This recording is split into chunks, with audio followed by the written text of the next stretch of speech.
বন্ধুরা আসসালামু আলাইকুম, আশা করি আপনারা সবাই ভালো আছেন। আলহামদুলিল্লাহ আমিও ভালো আছি। তো বন্ধুরা, আজকে আমার এই চ্যানেলের মাধ্যমে আমি আপনাদেরকে দেখাবো চাউলের গুঁড়া দিয়ে কিভাবে রুটি তৈরি হয়। এই দেখি মা, এটা দেখাও তো। লবণ দিয়ে পানি দিয়ে এই আটাটা এরকম করার জন্য প্রথমে গরম পানির ভিতরে লবণ দিয়ে ফুটাতে হয়। তারপরে সেই পানির ভিতরে এই চাউলের গুঁড়াটা দিয়ে কি করতে হয় না, লাড়া দিতে হয়। লাড়া দিয়ে তারপরে এই আটাটা সেনতে হয়।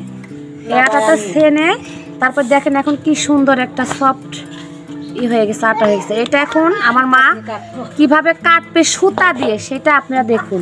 নাও ধর আমার, নাও দেখুন কিভাবে কাটে।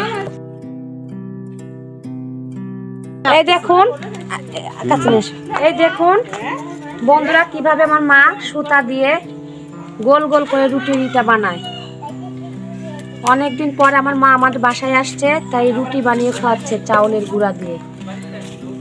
এটা দেখাই যাবে। এই দেখুন বন্ধুরা কি সুন্দর সুতা দিয়ে রুটির একটা তৈরি হয়েছে। দেখুন কত সুন্দর।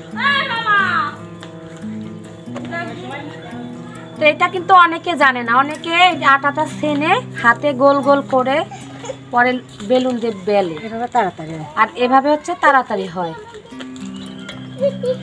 মানে রুটির যে গোল একটা শেপ থাকে সেই শেপটা এখানেই তৈরি হয়ে যায়। আগেকার মানুষ এরকম সুতো দিয়ে কাটছে, আর নালি যে স্টিলের গিলাস আছে না, ওই গিলাস দিয়ে কাটছে। এগুলা একটু করলে হবে, ছোট বানানো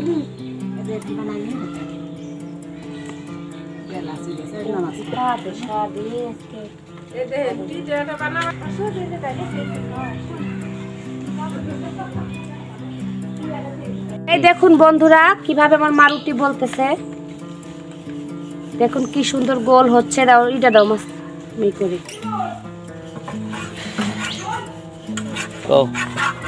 এই দেখুন আমি রুটিটা তাওয়াটা গরম করে রুটিটা দিয়েছি। রুটি বানা খায় না তোমার, এই রুটিটা কিভাবে সেকতে হয় দেখুন। আমি বেশি ভালো করে সেকতে পারি না, আমি কোনো রুটি পিঠা কোনো কিছুই বানাতে পারি না, শুধু রুলার আটারটা পারি।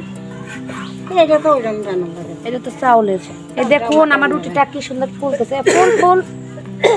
ফুললো না তো।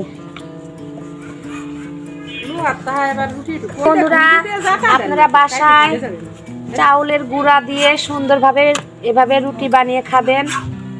গরুর গোশ রান্না করে ভুনা করে এই রুটি দিয়ে খাবেন, সেই মজা লাগে। বলে দিই শেষ করে।